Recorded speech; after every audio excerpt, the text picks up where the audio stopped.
everyone, and welcome back to the Film Fund podcast. I'm your host, founder, and executive producer at the Film Fund, Thomas Verdi. I'm also an award-winning filmmaker, producer, and film festival judge.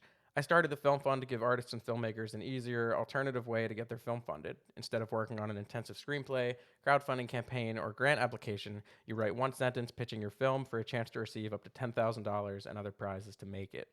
Our most recent Fall 2020 contest is now over, and we want to thank all of the people who submitted and remind listeners that contests do happen regularly. So if you're listening at a later date, check the website at thefilmfund.co for the most up-to-date information. This week, we're going to do things a little bit differently. Many of our awesome listeners who have been tuning in may be wondering just who I am. So in this episode of the podcast, I'll tell you more about how the Film Fund came to be, how entrepreneurship and filmmaking go hand in hand. To start, allow me to introduce myself in a little bit more detail. For those who don't know, I am Thomas Verdi, founder and executive producer here at the Film Fund. Usually go by Tom, but I write Thomas to make myself sound a little bit more fancy. Why am I saying that? I don't know. Let's just keep going. So I'm a filmmaker, just like everyone else in the Film Fund community. When I was thinking about starting the Film Fund, I was in college. It started out as a college project, and I was in this entrepreneurship course. And it was a kind of a, there were two different courses. One was like they were capstone courses, and one was part one, and the second one was part two. In part one, I had this idea, it was called Surgeon Scope, and it was basically a tool that let you find surgeons that are best for your particular use case if you were having surgery. And it was a great, product, great website idea that I had, but it was pretty boring. It was about healthcare and the medical industry and orthopedic surgeons. So I got an A, which is great. Who cares? But at the end of the semester, the professor comes up to me and goes, "Hey, Tom, how about," and it was the same professor for the next course. So he goes, "Hey, Tom, how about, next semester you do something that you're actually interested in?" I don't know if he said it that bluntly, but in so many words, he was basically saying, "What the fuck are you doing? You're interested in film. Do something related to film." So at the same time, I was working on a screenplay, a short script called Son of Blackbeard. It's about how Blackbeard the pirate, this menacing historical figure, somehow exists in the modern world and has a 20-something-year-old son who just wants to party and get high and is just fucking up his father's legacy. So Blackbeard puts him through a series of tests that, kind of threaten the son of Blackbeard's life and makes him prove himself. I don't want to give too much away, but there's the conflict between father and son with the humor of, Blackbeard existing in the modern world and the son ordering things like pizza and wings and asking if he wants any during the middle of a raid, things like that. So I wrote this short script, and I had never really written a script before. I had written little tiny things, but this one I was taking really, really seriously. And so I was submitting it to different contests, different screenwriting contests, different, film festivals. And I submitted it to Holly Shorts Film Festival, and it was accepted, and it was named a semifinalist, and I was just ecstatic. Flew out to LA, went to Holly Shorts Film Festival, which was an incredible experience. I'm from Philly, so there's a film scene here, but it was Hollywood, and it was at the Chinese Theater, and it was just incredible. Sadly, I did not win the screenwriting competition. There was a cash prize, I think, that would have let me make it, but it gave me the confidence to start submitting it to other competitions, other funding opportunities, other grants, and it was just so frustrating because this is probably a year process and nothing is hitting. There were two grants through my school actually at Lehigh, and the applications for them were just like I think I worked on them for months. They were like 20 pages each. I actually met with the grant committee of one of the organizations, and the woman said, "I'm not supposed to tell you this, but this is looking really good. You're most likely going to get this grant." And I was like, "Holy shit, this is awesome!" But lo and behold, I did not get that grant. Thankfully, I did get another grant, and to be honest, it was because who knows? But I had a pretty close relationship with a creative writing professor who I'd taken multiple times, and she really liked my work, and I think she kind of went to bat for me to help me get the grant. It's all about who you know, and it's just like So I did get the grant. I got a few thousand to make the short, which was awesome. You can watch it on YouTube, my Vimeo page, IGTV, Facebook Watch. It's out there if you just Google Son of Blackbeard.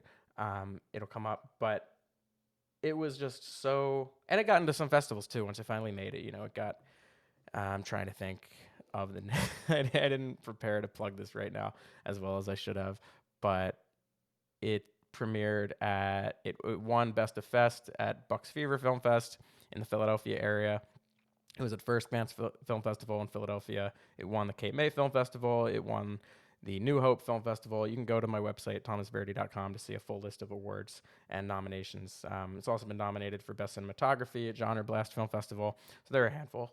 There was one really funny film festival called I think the Colorado International Cannabis and Hemp Film Festival. It was accepted there. It was also at Laugh or Die Film Festival. So there are a handful of festivals and awards that it played at. So it was awesome. It was my first real production that wasn't just my friends and my dad holding the boom pole in my backyard, right? But not to digress too much, to get back to the entrepreneurship part of it, I was looking for funding for this short film, Son of Blackbeard, around the same time this entrepreneurship course was happening. So my professor told me to scratch my own itch, which essentially meant, solve a problem that I'm experiencing myself. And a lot of times, when you study entrepreneurship, they'll tell you not to do that.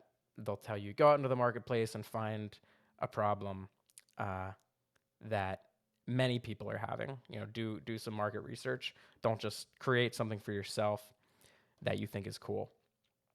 Well, I, this was still undergrad. I wasn't in my master's program, which was also in entrepreneurship, but kind of without knowing it, I was doing that market research. Yeah, I was creating something for myself, but also when I was going to these film festivals, I was meeting other filmmakers, I was meeting other producers, and I was asking them how they funded their films. And it was sad. It was like, oh, I dumped all this money in myself, or I had to go through this grueling grant application, or one guy was really bitter because I asked him about some film school students. I won't name any of the schools, but he was like, oh, yeah, it's a bunch of rich kids, you know? So I was like, damn. So like I was identifying, and this wasn't just a handful of people. This was, at least probably by the time I went to all of the festivals, probably 50 people immersed. I was doing market research and I identified a problem.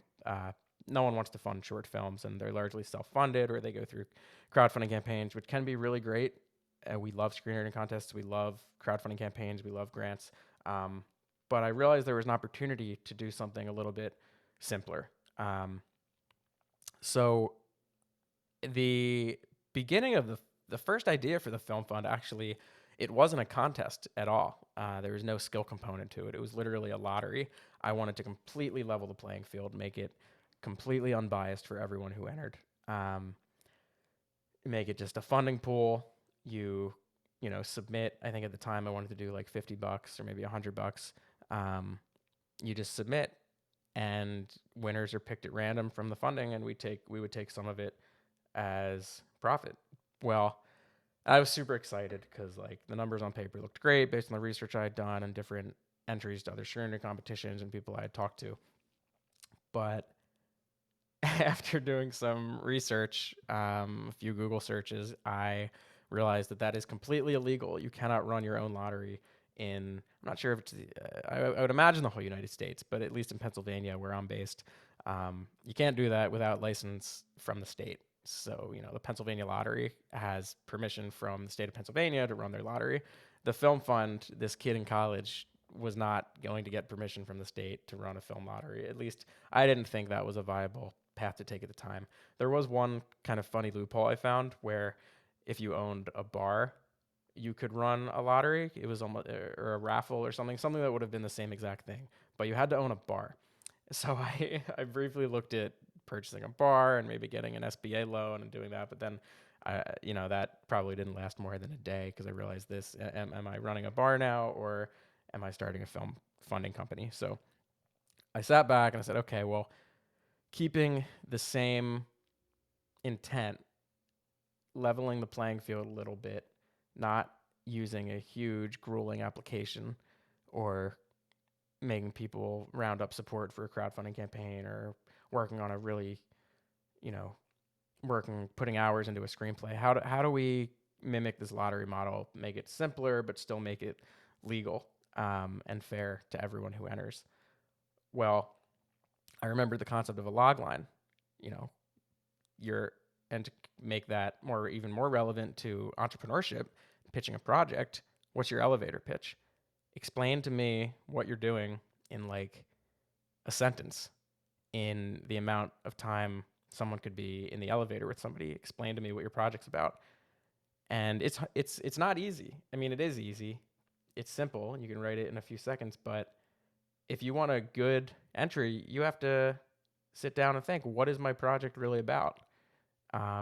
It's easy once you formulate it. Like I didn't give, when I was talking about Son of Blackbeard a few minutes ago, I didn't give a great logline or a one sentence pitch. But at the same time, I did get the idea across. Anyway, I wanted something simple and legal. And I looked it up and I found out I could do something called a skill based contest. And legally, that's what the Film Fund's classified as. It's a skill based contest. If you go to the bottom of our website and you go to official rules, the terms of service there, terms, conditions, whatever that's called on that page, it's classified as a skill based contest. So that's how the idea for the Film Fund came to be. I was an English major with a film minor, creative writing minor, some other stuff. So I didn't have any technical chops at the time. I used to build computers in middle school, but that wasn't exactly going to help me create this online submission platform I was envisioning. But I had some nerdy friends, and one of them was a computer science major, and he was really good. He works for Google now, I believe. But I asked him if he'd be interested in creating this simple website, and I ended up paying him, I think, $60 and like a bottle of rum or something.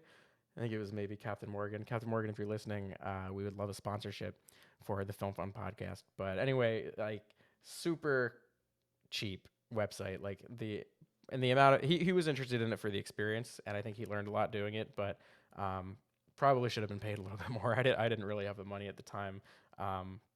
But for the money I gave him, he gave me an awesome website. And it was just this like, I don't even know if it was more than 3.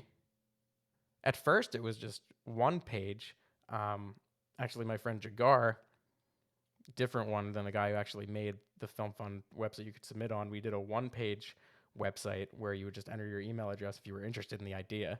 So that was just this ugly one-page website, just like all in HTML. And then I paid the other guy, my friend Wag, $60, and he made the website. But this thing, it was nothing fancy. Like, if I knew, I would have used WordPress, like the website's based in now. But anyway, I came up with the idea, found a skill-based contest, found a friend who could make the website, and I just started getting it out there. And by that, I mean I was DMing writers about film on Twitter. I went to No Film School. I found their masthead. I found that they listed email addresses and Twitter handles for a lot of their writers on their masthead page. And I just sent like a message like, hey, I created a simpler funding platform or something. I forget the exact message. I could find a screenshot somewhere, I'm sure. But I was like, hey, I created this new way to fund films. Could you check it out? And most of them went unread or ignored. But one of them, Oakley Anderson Moore, thank you so much. I still email with you back and forth whenever we have a contest opening. She replied and she said, hey, this sounds pretty cool. Here's my email address. Send me more information.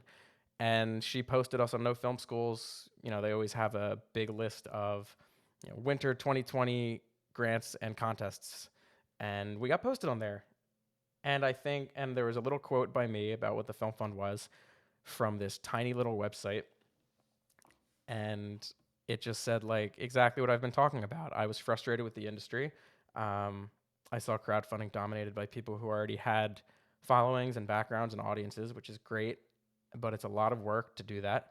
And I wanted to create something a lot simpler to help out filmmakers like myself who didn't have those opportunities and who were really struggling. And I think that resonated with a lot of people, and a lot of our customers did and still do come from no film school. So as a student, I, continued going to school, got my undergrad degree, and then I decided to stay. I had a scholarship because I was a super nerd as well and had a certain GPA, and Lehigh is awesome. I don't know if they still do this, but at the time, if you had a certain GPA, you could get a free fifth year to study whatever you want. So I found a 1-year master's program that was in entrepreneurship, technically an engineering program. So I have my Master of Engineering degree. Like, does that make sense? Being in film, but I was able to iterate on that little website and transform it into a bigger, more professional website, learn about content marketing and SEO and email marketing and how to launch products and digital products and services, finance, all that kind of stuff in the master's program. So I was able to iterate on this idea from undergrad and really blossom it in that program. So and then after I finished that grad program, I didn't do the film fund full time at first. I was working at I don't know how to classify it, I guess a video production company that also is a digital marketing agency. My work was a little all over the place while I was there, but I was working a day job at, let's just say, a digital agency, and doing the film fund on the side. So I would be, at first I tried to do it after work, and it was just exhausting. I would come home working late hours sometimes and just like crank out a blog post for 2 hours and then go to bed, or it was not working. So then I started getting up at 5 a.m., trying to do the blog post in the morning and the newsletters and everything, and then going to work. I was getting migraines. I had to leave work one time. It was just, it was tough. But then, the film fund started growing, more people started entering. I looked at the revenue from each contest and said, okay, well, I'm not making money hand over foot here or anything, but it's enough to sustain the website, and it's enough to give away the prizes from the entry fees and pay my bills. So fuck it, I'm gonna quit. I gave my notice. I left on really good terms. It gave me a cookie cake, which was fun. But then I've been doing the film fund full time. Pandemic hit. We're still here. But that is how the film fund came to be. So my film career is a little multifaceted. I have the entrepreneurship, quote unquote suit side of it, even though I'm wearing a hoodie right now with the Film Fund's logo on it. But there are two sides of it. There's the business side and the creative filmmaker side. And I'm pretty early in my career. I'm just like a lot of people in the film fund community. We have more experienced people, sure. We have people who have never made a film before, and then we have people like me who are kind of in the middle. I'm not repped by an agent or a manager yet. I haven't really pursued that since I've been doing the film fund. But that's me. My biggest project to date is Son of Blackbeard. There are other little projects like Chicken was the first short I did. Apathy was the first short I did. Then Chicken, then Hello May Speak to Gus. You can watch some of them on my website. The first couple of ones were really, really, really bad, so you cannot watch them. I've buried them. My one friend and I who were in it, sometimes we'll watch it just, for shits and gigs, as they say. But Son of Blackbeard was my first real short film with an actual budget and a professional crew. So I'm pretty early in my directing career, and I'm super excited about it. I have another short that I wrote before the pandemic called The Toms. I won't talk about that too much because it's not out there yet, but that'll be my second short film with a budget and professional crew, which I'm psyched about. But yeah, that's me. In terms of the filmmakers, I didn't really get into film until the reason I ended up at Lehigh was because I thought I wanted to do engineering. I mentioned, tinkering around with computers when I was in middle school, and I was kind of techie in high school. I did lighting and sound for the theater. So, but I was slowly moving toward the arts. I was in jazz band and theater, but the tech side of the theater, but I didn't know what I wanted to do. So I gravitated toward engineering because I saw that's where some of the quote unquote smart kids, what they were studying. But I say all that about high school because I didn't really get into film until high school. And it was because some of those artsier friends from theater recommended Pulp Fiction, which, yes, is the stereotypical film that all film bros, as I've heard it called, like and they become obsessed with Tarantino, or maybe it was Tarantine bro, something like that. An intern at that day job I had called me a film bro or something. It was pretty funny. But anyway, I started out with Tarantino. He was like the god to me for the longest time, and he's still amazing. Then as I got more into film, I started looking at Hitchcock and who else? David Lynch, I would say, is my favorite filmmaker now. Blue Velvet and Twin Peaks is absolutely incredible. Eraserhead, just the surrealism of all those films. Just I realized a film doesn't necessarily need to make quote unquote sense to everyone to tell an effective story. It can be quirky, it can be interesting, without necessarily following the perfect structure. So I'm interested in David Lynch a lot, but started out with Tarantino, watched his entire filmography. Um, Stanley Kubrick is also one of my all-time favorite filmmakers. Um, I like Sofia Coppola a lot as well. Yeah, so there's some of my. We have a page on the website called the Film Fund Auteurs, where it talks about auteur theory a little bit, but it turns it on its head a little bit. Auteur theory is the. Let's actually just read it straight from the website. You hear my keyboard clacking away.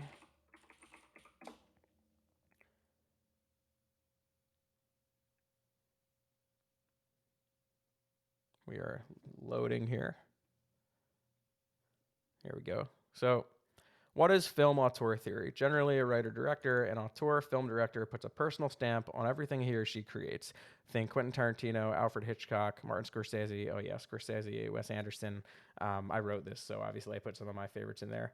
And then we have people like Howard Hawks, John Ford, Terry Gilliam, Sofia Coppola, Ava DuVernay, and Catherine Bigelow. And then below that, I wrote the word "you" because a lot of people don't like film auteur theory. They think it's dominated by men. They think it's like, you know, all of this credit is being given to this one person and it's their film. The definition I have here is filmmaker whose individual style and complete control over all elements of production give a film its personal and unique stamp.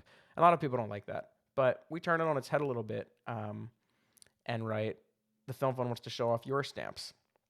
So, and it's free. You can submit your film, even if you haven't won a contest, you can submit anything that has to do with film. You can submit a crowdfunding campaign. You can submit your portfolio.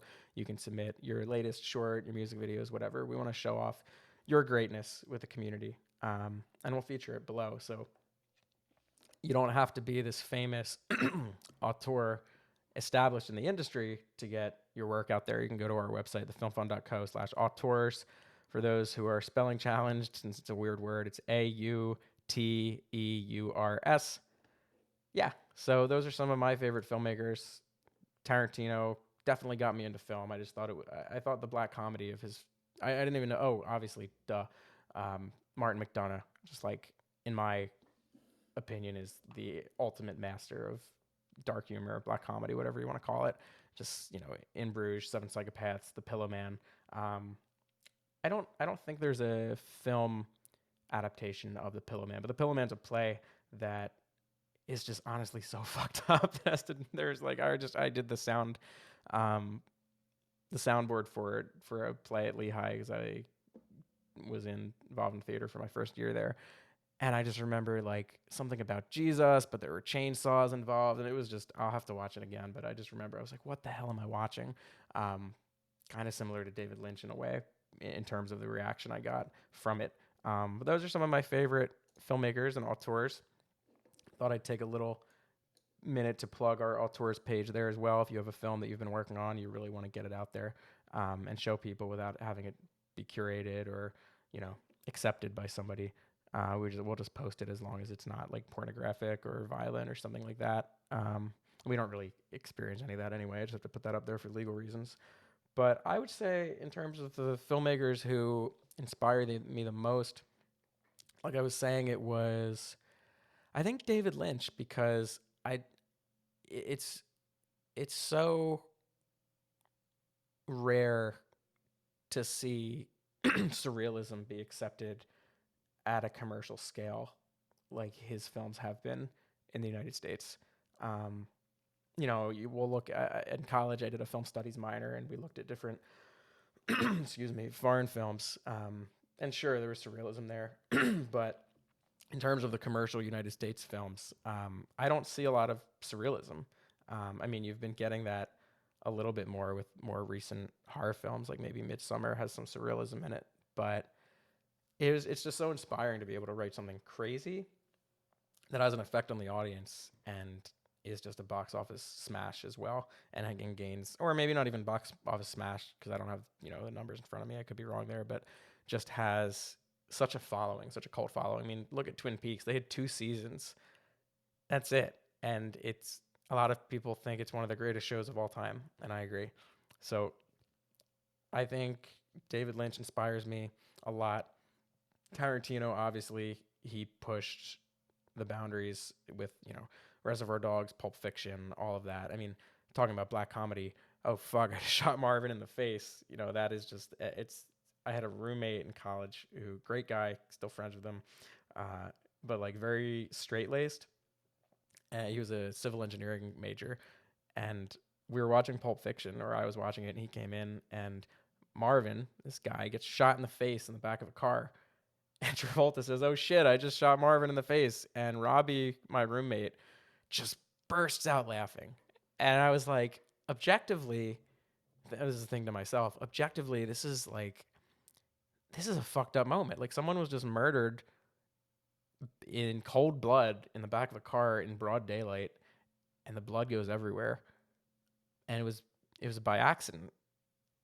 But the way it plays on screen and Travolta and Sam Jackson's reaction is just like it made this dude burst out laughing. Someone who I wouldn't have pegged for liking things that are dark like that. So it's just like something psychological there that really gets me, and I'll find the same thing happening in a lot of David Lynch's work on that surrealism level. So I talked about Son of Blackbeard a little bit, and it's not. I mean, there are some dark elements to it. I guess that test I was talking about earlier, when Blackbeard puts his son to the test, what happens is he asks, so he comes, Son of Blackbeard, that's the character's name, Son of Blackbeard, that's how creative I am. I name my film funding company the Film Fund. I name Blackbeard's Son of Blackbeard. Really good with names here. But anyway, Son of Blackbeard is having this banger of a party at his dad's house. I guess he still lives at home. And he thought his dad was going to be away on business, but the dad comes home to all of these, 20 something year olds just partying it up.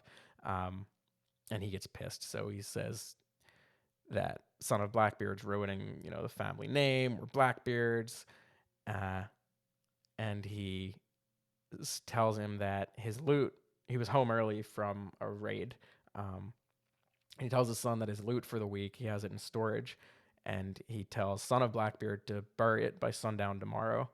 Um, and he gives him his flintlock, which I guess is a very special thing, family heirloom, based on Son of Blackbeard's reaction. So the next day, Son of Blackbeard is wake and bake. He gets up, smoking a J, goes out to bury said loot. But some of Blackbeard's goons arrive and try to bury Son of Blackbeard alive. Son of Blackbeard shoots at them. He misses, just scares them off. But that was the test. His son was going to be buried alive unless he could stand up for himself and really hone in on that true Blackbeard grit. Some dark essence there. And yeah, he was defending himself, but he did still shoot them. So I guess it plays kind of light, but he is being buried alive, and then the pirates kind of just like run off in a comical fashion. So I guess you could say there is some dark humor there that's been inspired by some of the filmmakers I was talking about earlier. And again, you can watch that. Honestly, if you just Google Son of Blackbeard, it should come right up. It's on my YouTube page, my Vimeo page, Facebook Watch, and IGTV. If you want to check me out on Instagram, it's at, oh my God, what is my Instagram? Is it at, yeah, it's at Thomas Verdi, ThomasVerdi. You can watch it there.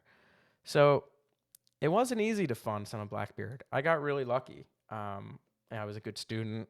I gained the respect of a professor who I am guessing went for me in the grant process. But um, it is hard to fund short films. No one wants to fund them because there's no return on investment on short films. I mean, sure. I'm sure there's an exception somewhere where someone has made a short film, sold it to some online distributor, or did Vimeo on demand, and they got a bunch of views and they made some of their money back, especially if they didn't make it for much. But by and large, let's say you spend 8,000 on a short, you are not getting that 8,000 back unless it's a branded film, or like I said, you get really, really lucky with online distribution and there's some platform who like buys it, or you get, I don't know. There's, in my experience, both as a filmmaker and talking to people, you don't make your money back on short films. They serve as your resume, your calling card, material for your reel that you're trying to get other work funded, or you're trying to land an agent or a manager. So it's tough to fund short films because the business guys or gals, they don't want to, like, it's not a good investment at all.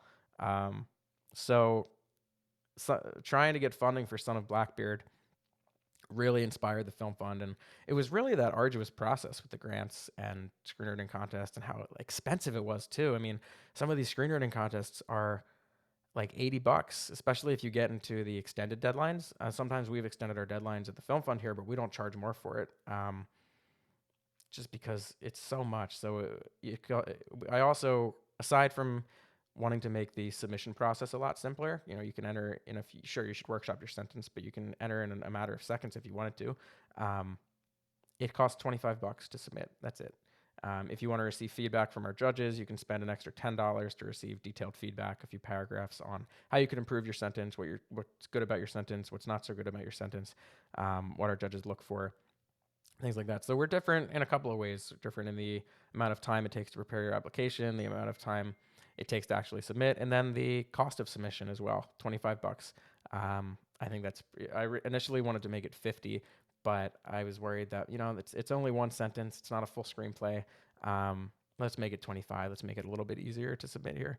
So that's what makes it different. And then also some feedback I've gotten from some of our previous funding recipients, just how quickly we're able to get you the funding too. The process works like this. With COVID, a lot of the projects are still in pre-production. We're making funding available until it's safe to shoot again.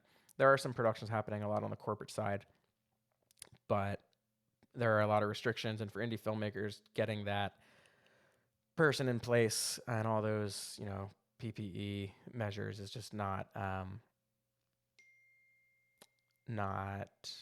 Sorry, I'm getting a text message here because Tom, the amazing producer, myself, not Tom Ranieri, our other producer, didn't remember to silence his notifications. So how about this for transparency and authenticity? Boom. Okay, now they're off.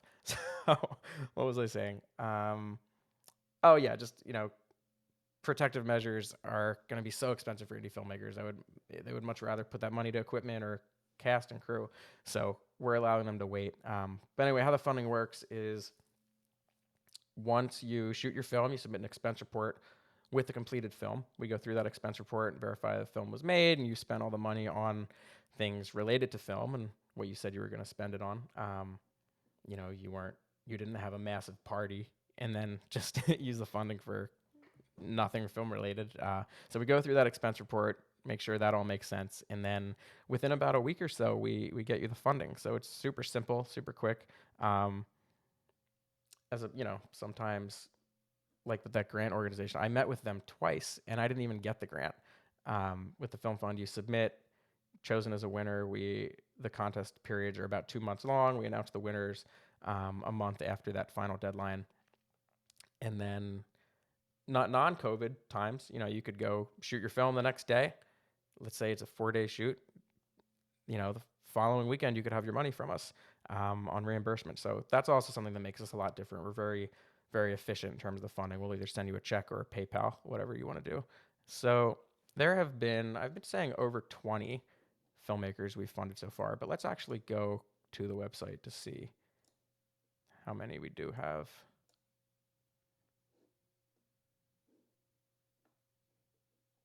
1, 2, 4, 5, 6, 7, 8, 9, 10, 11, 12, 13, 14, 15, 16, 17, 18, 19, 20, 21, 22, 23, 24, 25, 26, 27. So to date, we've funded, I should say, almost 30 rather than over 20. Um, and some of those are teams, so really it is over 30. But in terms of applications, we've funded over 27 films. Um, and when I say funded, some of that funding still has to be given out because of COVID and they haven't shot yet. But 27 filmmakers to date. Over the past couple of years, I've been doing this part time. I finally made the jump to do it full time right at the beginning of the pandemic. Great timing. Um, but some of those filmmakers received cash prizes, such as $6,000 to make a film, $8,000 to make a film, or they'll receive post production services from sponsors such as Maestro Filmworks, which is a production and post house here in Philly, which we were doing an option where you could do a color grading prize or an editing prize. We decided to make it simpler and just make it a color grading prize. So they'll receive things like that. They'll receive 3 months of Adobe Creative Cloud subscriptions to help their film in post if they need post work done on it. We'll give away KidSplit gift cards. KidSplit is an equipment rentals company, so we'll give them enough funding in gift cards there for a few days shoot. What else do we give away? More equipment rentals from a sponsor named Expressway Cinema Rentals, also in Philadelphia. We're very homegrown here. And they gave away a Blackmagic Ursa package with a set of lenses as well for a weekend shoot. And they're continuing to do that. So I'm super excited for all that. We're adding more prizes because it goes to the original inspiration for the film fund. I was having a really hard time getting my film funded. And funding is used for not just hiring people, it's also used for renting equipment and software. So I want to give away as much as we possibly can, still make it a financially sustainable platform. So those are some of the prizes, some of the filmmakers. You can check out our blog at thefilmfund.co/blog. And if you scroll through, you'll see funded filmmakers showcases, or you could just search, funded filmmakers on our website. Go to that previous winners tab as well, and you can see all the filmmakers there. We do interviews with our previous winners, so some promo for you, some promo for us. We're all about the community. We want to make things happen and get people out there.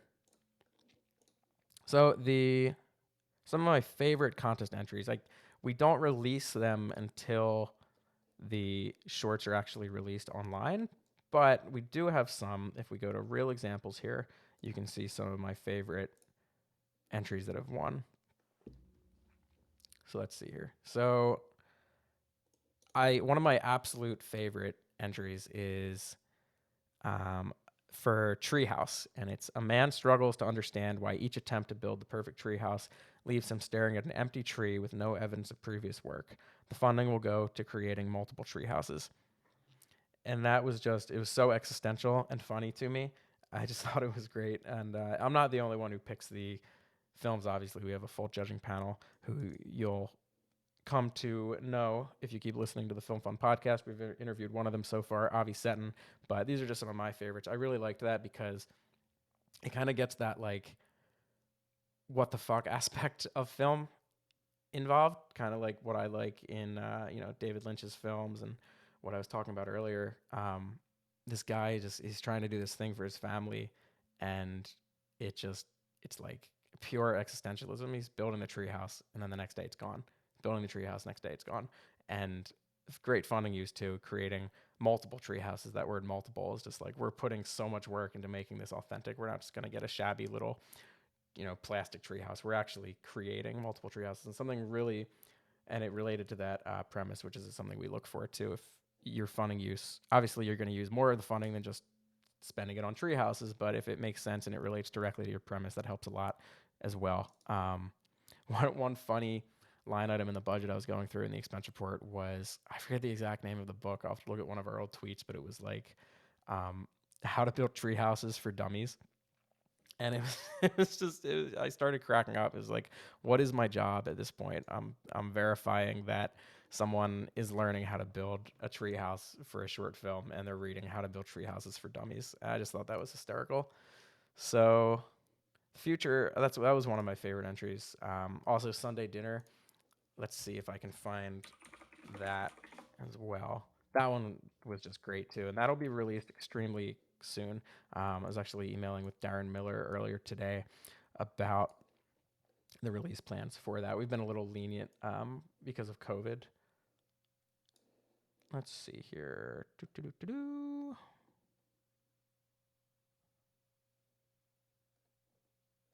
Here we go.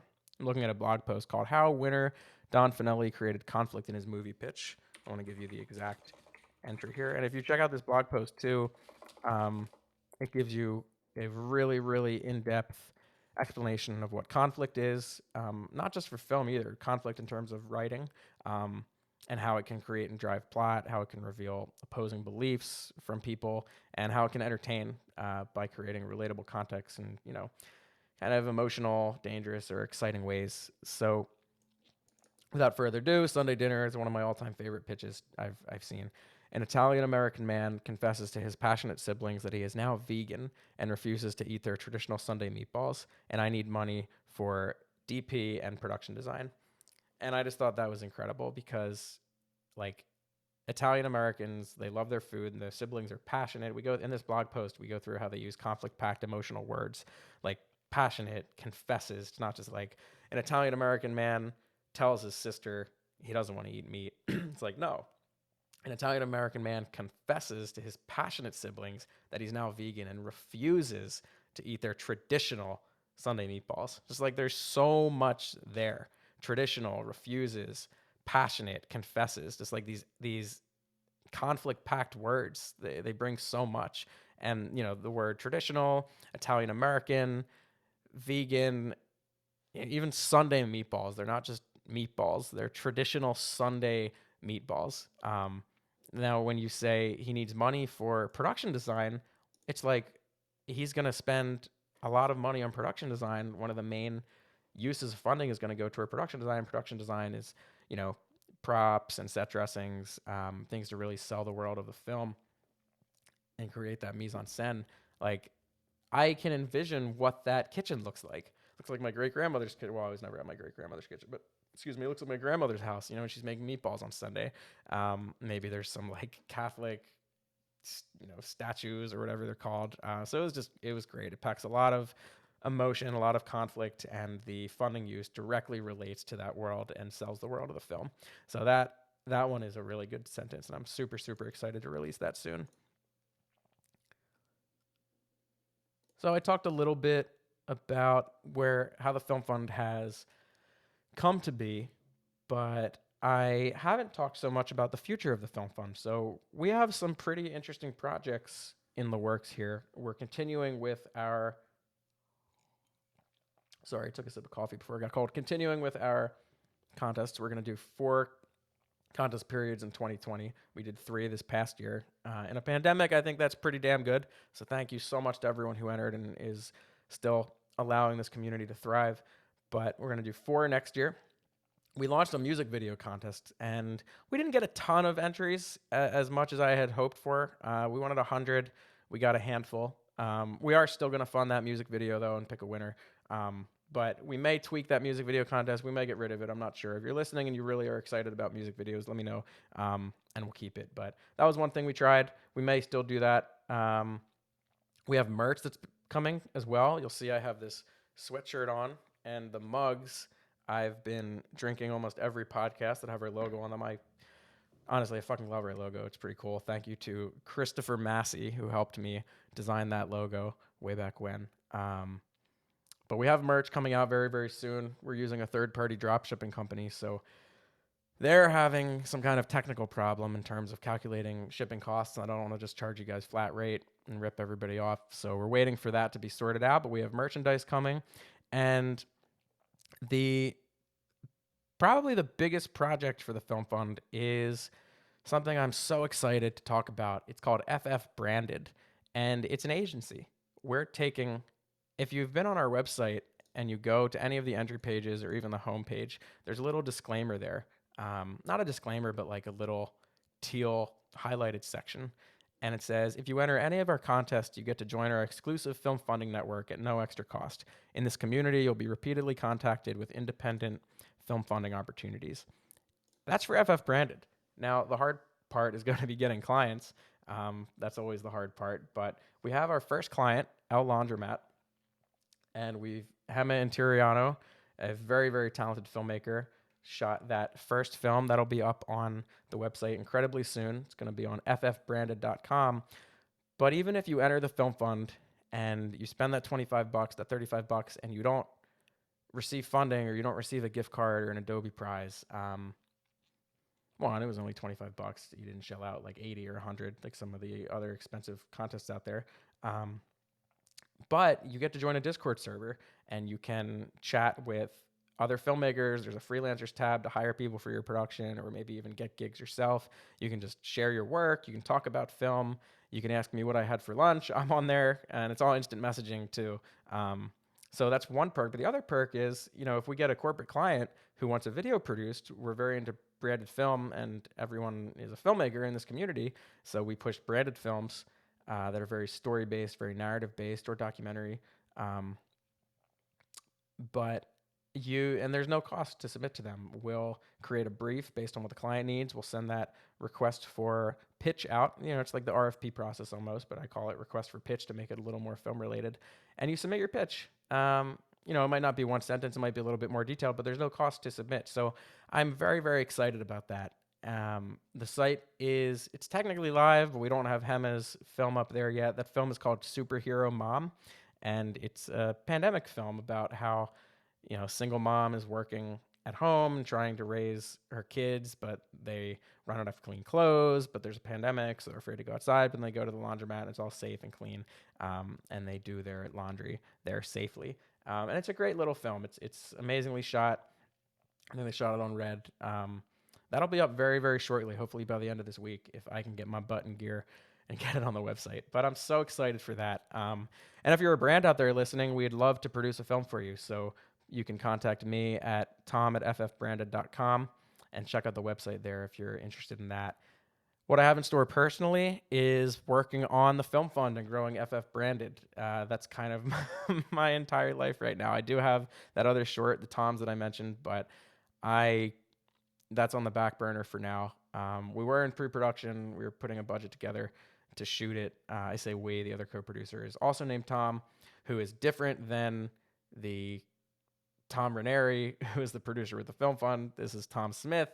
I used to work with him in my other job. He now works as a news producer. So it got to a point and I used to do personal training, and my trainer's name was Tom. I went on a double date. The other guy's name was Tom. I was meeting so many people named Tom. I was like, this is just bizarre. My dad's name is Tom. So I made a little story about it. It's kind of like a dystopian, definitely black comedy, because I don't want to give away the ending, but there's some dark shit involved in this one, but it's funny. I'll give the log line, I guess, and this one is a little bit more polished than Son of Blackbeard's log line I gave earlier. In a world run by Toms, a man named Tim tries to infiltrate their secret society because he feels that his name is close enough. And I'm just so excited to make this. I just don't know when it's going to happen. Hopefully, people get the vaccine, go get the vaccine,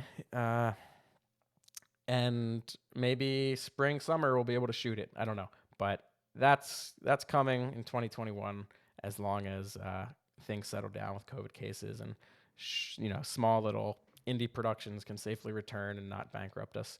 So that's what I have in store for the future: growing the film fund, growing FF Branded, and getting the Toms off the ground. Like I said, I'm just like many of you in the community as far as experience. I learn as I go. The Toms is really my second project with a real budget and a real crew. So I guess maybe in this time I should submit it to screenwriting contests. I don't know. I have to see how much that would cost. It might be a lot, but that's kind of the only thing I can do right now in terms of getting it off the ground and not having extra expense for a PPE. And I don't want to direct with a mask on. I feel like a lot of nonverbal communication is lost there, especially at my experience level. I'm not like, oh, also, my God, I didn't mention M. Night Shyamalan in my list of filmmakers who've inspired me. Holy shit, I live in Manayunk, which I'm pretty sure is where Unbreakable was shot. And he is just, all of his films are set in the Philadelphia area, and he's just been such an inspiration to me growing up. I think I've watched every film he's ever made. How did I get on M. Night Shyamalan? I can't remember. Oh, he shot, I think, Servant, for Apple TV or Apple Plus or Apple TV Plus, whatever the hell it's called. Um, and they all wore masks and everything, but he's M. Night Shyamalan. He's like, come on. For me, for my second big production, I would be a little nervous, and my confidence level, I think, would be a lot lower with a mask covering my face. Like, if I give a direction to an actor and I smirk, his reaction to my direction is going to be a little bit different than if I set a completely straight face. So I feel like I'm still learning, and a lot of that learning would be um, lost if if we had all these COVID measures in place. So hopefully they'll begin to subside in 2021 and the Toms will get off the ground. But I say all that to say that I'm just like you. I'm still learning and I'm gaining experience as I go. Sure, I have some corporate experience, and that's a lot different than indie filmmaking. But that was helpful too in terms of learning how to schedule shoots and how to budget for shoots, how to put a crew together. I kind of already knew how to put a crew together, but in terms of making a shooting schedule for like a 30-second spot that had an $8,000 budget, like that was crazy to me. It's like we're spending all this money on 30 seconds. I was like, hey, that's the job. The client wants to pay that. That's great. Sure. I could do a lot more with $8,000 in 30 seconds, but that's the way it goes. And if you want to check out some of those corporate movies, yeah, I don't own them. They were for an agency called Forge Apollo LLC, but you can watch them on my website at thomasverdi.com, just as part of my portfolio. So I would say now I want to talk about the similarities and challenges of both entrepreneurship and filmmaking and how the two go hand in hand. You've kind of seen that, but I would say that they're really, really similar because at the end of the day, you're creating something and you're trying to get other people to engage with it. You want people to watch your film. You want people to use your platform. The platform being the entrepreneurship end of it, film being the film being the film end of it. You're both creating something, and you have to get people on board to make that happen. I had to convince my friend to make me this awesome website for $60 and a bottle of rum. I had to convince thousands of people to engage with the film fund. I had to convince and persuade, and this sounds kind of slimy, I'm using these words, convince and persuade, but it's sales. Everything you do is sales. But I was going to say the professor who went to bat for me and helped me get the grant at Lehigh, I had to really put in the work and show her that I was a good student and impress her with my writing ability and my drive and my determination. So it's really about believing and creating something, but getting other people on board to make it happen. Because, yeah, the Film Fund is a small company, and I've been doing it full time only since March of 2020. But I have a team of interns. I have part-time producer Tom Ranieri, and they all really believe in the Film Fund and they want to see it succeed, and it is succeeding. Same with putting a crew together. You have to work really hard, create something that you can get other people to believe in, and you have a crew, and maybe if they really, really believe in your project, they'll be a little bit willing to work for a little bit less if you don't have a huge budget. Same with Tom. Like, I don't have a huge budget with the Film Fund. He's part-time. Right now he's at 5 hours per week, but he believes in the Film Fund and it's something he wants to see succeed. So I would say filmmaking and entrepreneurship, they're so similar because it's all about getting people to believe in you and getting people on your team, whether that's team members or even customers.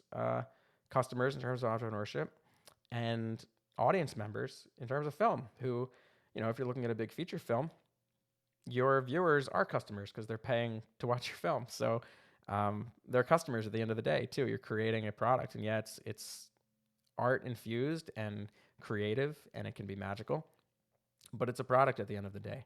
So you need to get people on board to help you make that product. You need to get people on board to actually pay for that product, watch that film. So I would say entrepreneurship and film are incredibly, incredibly related. And it's tough too. It's hard to get those people on board. I mean, they're like, even getting people to talk to you it's difficult. When you're in college, you can play the student card, like, oh, I'm working on a project, blah, blah, blah, blah. I guess you could still do that outside of college and just lie, but that gets into ethics and something I'm not super comfortable with. But I feel like you don't need to lie. You can just, if you're genuine about what you're doing and can demonstrate that you really care about it, people are going to help you. Like, I'm in a business networking group here in Philly called Business People Anonymous, and I'm definitely the youngest in the group. I don't shy away from being honest about that. But I had a call with a vendor who makes accounting software. Accounting is not my strong suit at all. I'm a filmmaker. I'm a creative producer for sure. Um, like, I hate accounting. I can do it.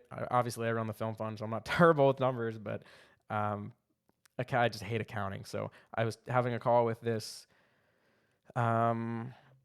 company that would help me automate some of my accounting and do projections and things like that and what if scenarios. So it was a little bit of finance too, I guess. But he got to the end of the call and he said how much it was, and it was definitely out of my budget.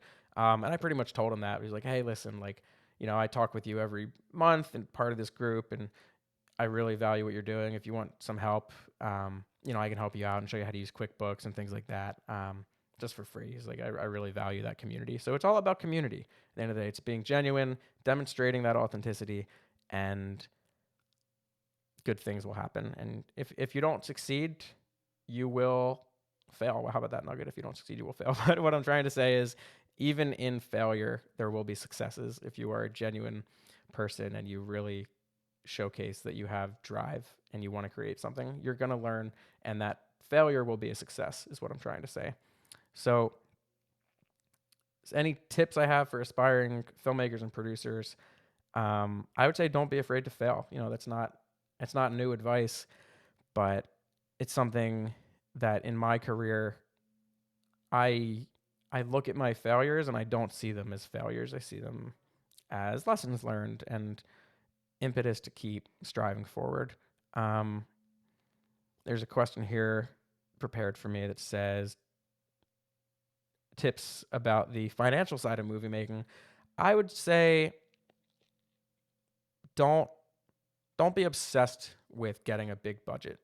Like, if you can, like, work if you have to work for a job and save part of your paycheck for a few months or a year, you don't need $50,000 to create a short film.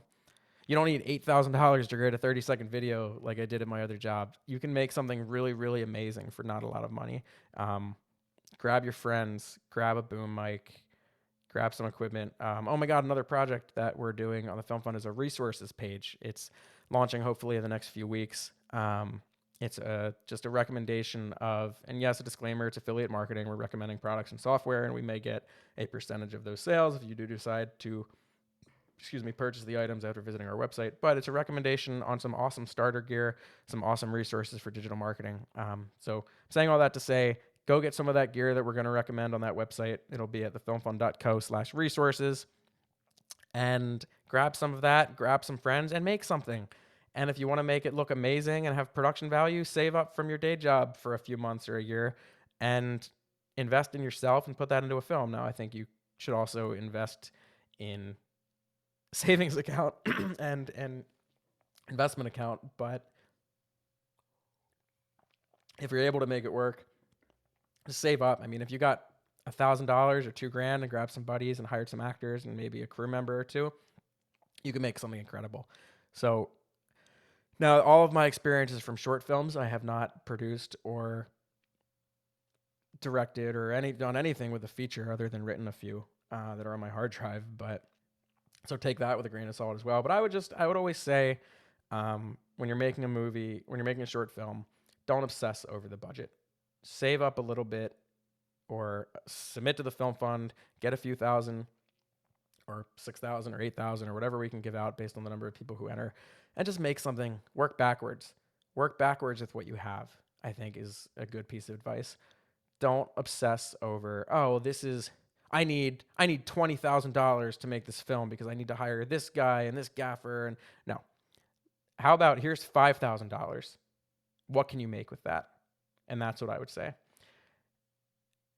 I think that's a pretty good note to end on. I want to thank everyone for listening and tuning into this podcast. Remember that the most recent contest finalists will be announced incredibly soon within the next couple of weeks.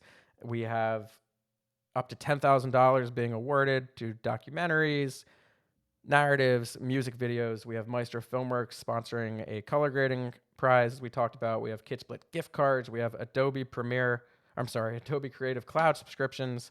So many awesome prizes. We have an equipment package sponsored by Expressway Cinema Rentals.